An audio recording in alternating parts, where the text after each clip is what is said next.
What's up, gang? It is I, Carlton Flowers, your crypto pro. Yay! And we need to take a look at the chart for OMI tonight because, as you're reading in the title, there's a pattern formation going on right now that says OMI could explode. Now, before I get into this, I need to let you know that this is for entertainment purposes only. It is not financial advice. It is not a call for you to dump a bunch of money into OMI because really, we don't know what could happen in the next few days, especially with all of the nonsense going on in China with the real estate situation. However, all things equal, I'm just going to show you the possibilities here of what I see and why I am so impressed with the action on this price line right here amidst the crisis situation happening in China and the way the rest of the market has already responded, which is showing up on their charts, but not on the OMI chart. All right? So let's jump into this, and let me again remind you, this is for entertainment purposes only. Hey, if you're an OMI bag holder, a big VeVe fan, you will love this. Let's dream a little and have some fun with this TA breakdown. All right, let's get rid of my handsome face. Darn it. Okay. Oh, there was a delay there. Okay, I gotta come back. We gotta do that again. My mouse, the mouse down here, I got to get a new mouse because the clicker is not working. So when I turned off the camera, we were out of sync. Let's try that again. Let's get rid of my handsome face. Good God. All right, I got to go to Staples or Best Buy tomorrow and get another mouse. Oh my God. All right, this is the last try. And if this time it doesn't work, no more special effects for the rest of the video before everybody bails. All right, here we go. 1, 2, 3. There. All right, now we got it. Okay, here we are on the 4-hour chart for OMI. And let's talk about the action. Since Bitcoin took the dive, and while we have been seeing heinous action on the Bitcoin chart, if we flip over here and we look and see that this dip happened on September 7th, and we went down all the way through the September 13th time period. And when we look at OMI from the 7th here, there is not nearly as severe of a dip. In fact, if you will remember, I had talked about in a previous video that when this happened, I said we'll either bounce off to the 50 period EMA or the 200 period EMA, which we did. And after that point, in the next video update I gave you, I said there is a possibility that OMI could bounce off of the 50 and continue up, but I expected it to come down here. Let me get an arrow to the 200. Well, folks, that didn't happen. We stuck up here bouncing off of this 50, looking strong. Now, what I'm seeing here from this point is what's going to get you excited. If you're not excited about this, nothing will get you excited. The indications are all there for a technical pump, and I'll show you why. This is not a perfect ascending triangle, but if we just kind of try to etch one in here, we can see this pennant formation. It's somewhat of an ascending triangle. Usually with the ascending triangle, the top is flat.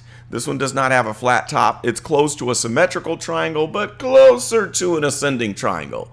What normally happens with this formation is you have a break that comes out of the top of this before you get to the apex of that triangle.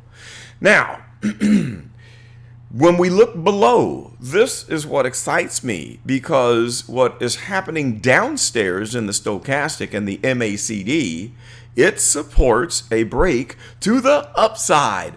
Why? Well, here is the reason. We bottomed out on the stochastic. We were working ourselves up. We had the little correction, but we did not go all the way down here to oversold like 90% of the alts. We stuck it out here at around the 40 line, reversed, had a crossover of the slow line and the fast line where the %K, the blue, is leading and up above the %D line, the orange one, and we are pointed in a very nice upward direction with a good slight divergence of the two lines. You can see they're getting wider. We had the crossover and then it almost crossed again and went south, but then it broke away. See how these are slightly going apart from each other? Do you see that? That's a bullish indication, or an indication that a breakout is going to go in the upside direction. Upside. It's going to be in the upside direction. That sounded kind of silly. Now, let's check out what's going on downstairs in the MACD. Here we have this action that has just about played a complete cycle. We went from bottom to top, and then this looks like a crossover coming, which would say it could be the completion of the correction cycle. Look at the fast line. The blue is about to overtake the orange. We're right at a crossover point. And since these MACD oscillators normally lag behind the stochastic oscillators, this is by my observation. I don't know if that's a thing or not. I only know this because I've been watching the correlation between the stochastic and the MACD since I started doing technical analysis on penny stocks when I was hot dogging the OTCBB back in 1999 before the dot-com bubble burst. And I know some of y'all weren't even born then. All right, all that to say, I'm thinking that with this leading oscillator pair, it's saying we're headed up, which says that we will probably get a completion of this crossover, and then these oscillators will probably also continue up. The other indication of this is the histogram. Notice that the histogram has made it to the 0 point. Sometimes you can make it to the 0 point, and then it just dips back down, and it does not cross over and continue in the opposite side of the 0 line.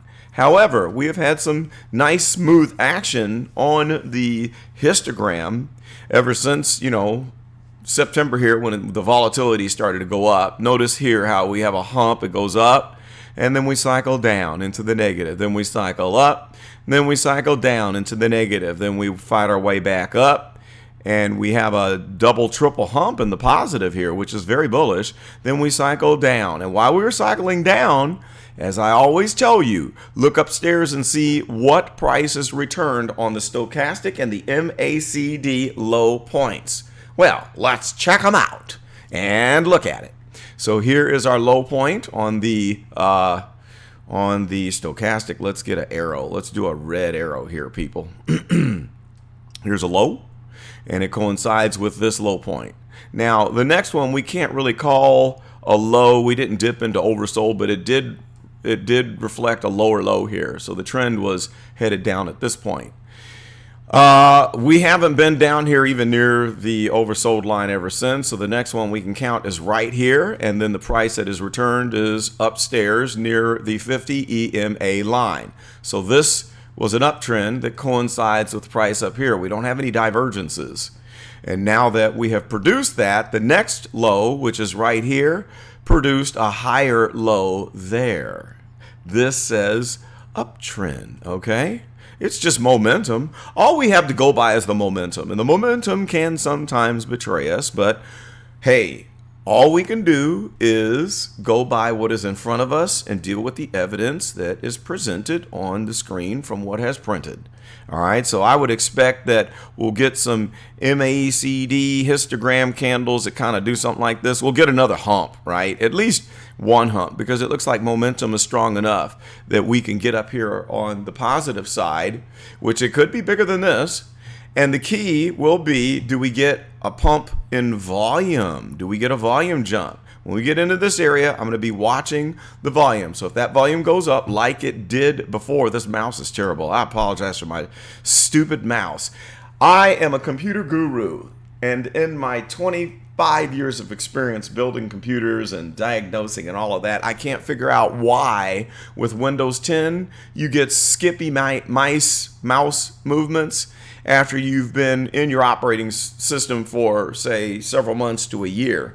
And I have a gaming computer, and I don't understand this. And I keep my temporary files cleaned, and I defrag, I do all sorts of stuff, but I can't understand why I'm getting this erratic mouse activity. So if somebody is a mouse expert, and you want to type in the comments below and give me a tip on that, please do.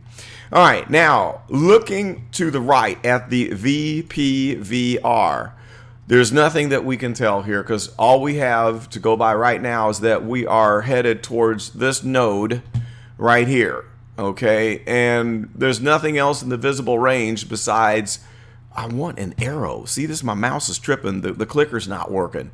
All we have is this, no, oh man, this node right here, okay? We don't have much else to go by. Let's clear this and let's try to scrunch in and see if we can pull in. We're gonna have to go, well, as a matter of fact, we cannot go to the one-day chart because this data on TradingView does not include that monumental pump that took us above 1 cent before. So we really cannot get any clues from the VPVR to see where the next volume node is higher up. So all we can do is go by these indications that are right here in front of us. All right, if we look at the one-day chart, it doesn't really tell us much. The only thing that it is really saying here is that we are at a stochastic peak. Okay, and that's possibly not good, but the good news is, what do you notice on here? The fast line is converging with the slow line. Do you see that right? Mouse. Man, I'm so sorry. I'm gonna throw this mouse straight in the trash. This is a garbage mouse. You see how the fast line is now almost ready to touch the slow line? What I'm gonna hope for is on this one-day stochastic is that we get a double hump camel, that it comes back up here again, and that very well can happen. We can hang out here for a while we're on a monumental bullish movement, all right? And the same thing can happen down here on the MACD. It can come down and then it can hump up again, up to the top. So we'll just have to wait and see what happens there. Now, we don't have much information to show on this one day because all we've got here is a little sliver of 50-period EMA, 50-period exponential moving average. There's not enough data on the one-day chart on TradingView to pull in a 200 EMA line.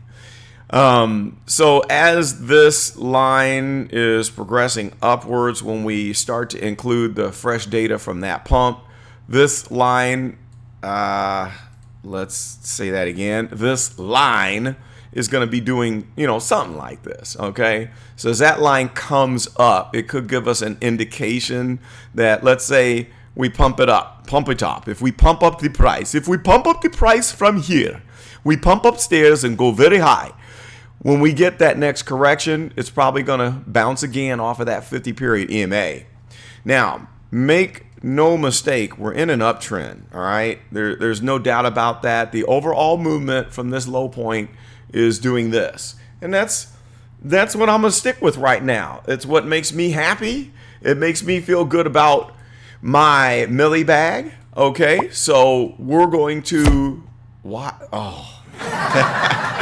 technical difficulties, please forgive me. Okay, there I am again. We're going to stick with this. We can dream a little, right? Can we dream? Oh, OMI family, can we dream?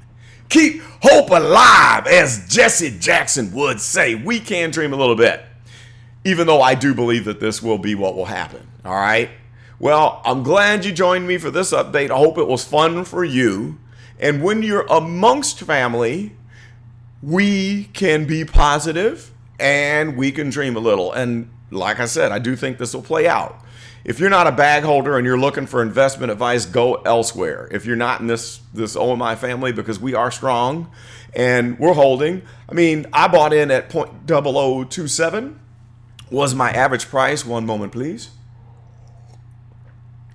And when we took that dip down to 0.0017, I wasn't worried about it. I turned off the chart for a month or two. And as you know, I did not provide any technical analysis updates for quite some time. I wasn't worried. And if you're not like that, and if you're squeamish, do not go FOMOing in on this run, because that violates a cardinal rule of mine. Never buy into a run. You buy during the dog days, when a token is laying low on the ground doing something like this. This is when you buy. You don't buy up here. This is not the place to buy, all right? You need to make your purchases down here during the dog days before a pump happens, okay? And then you'll be set up for maximum profit. So anyway, that's all I've got. Post your comments below. Did you like this? Does this make you feel good? Hey, we all deserve a feel-good video every now and then for the VeVe fam. Let me know what you think.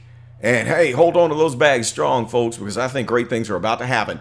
I can't talk straight. Shout out to my man, VeVe Vault, for all of the great tips I'll be using for tomorrow's drop. Shout out to my man, the Gale, for all of the great information on comics, because he keeps me posted.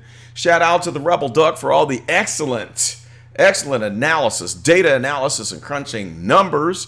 And everybody else out there. I mean, I can't even think of them all. And David Lee, of course, we're going to try to get together, and I might jump into one of his videos and visit in to drop some more technical analysis on you to let you know my thoughts about what is happening. All right, that's all I got, and I'm going to try to swipe out, and I hope that the clicker works. So here we go. I swear to God, this is just so stupid. I'm going to Walmart tonight. All right, here we go. Peace.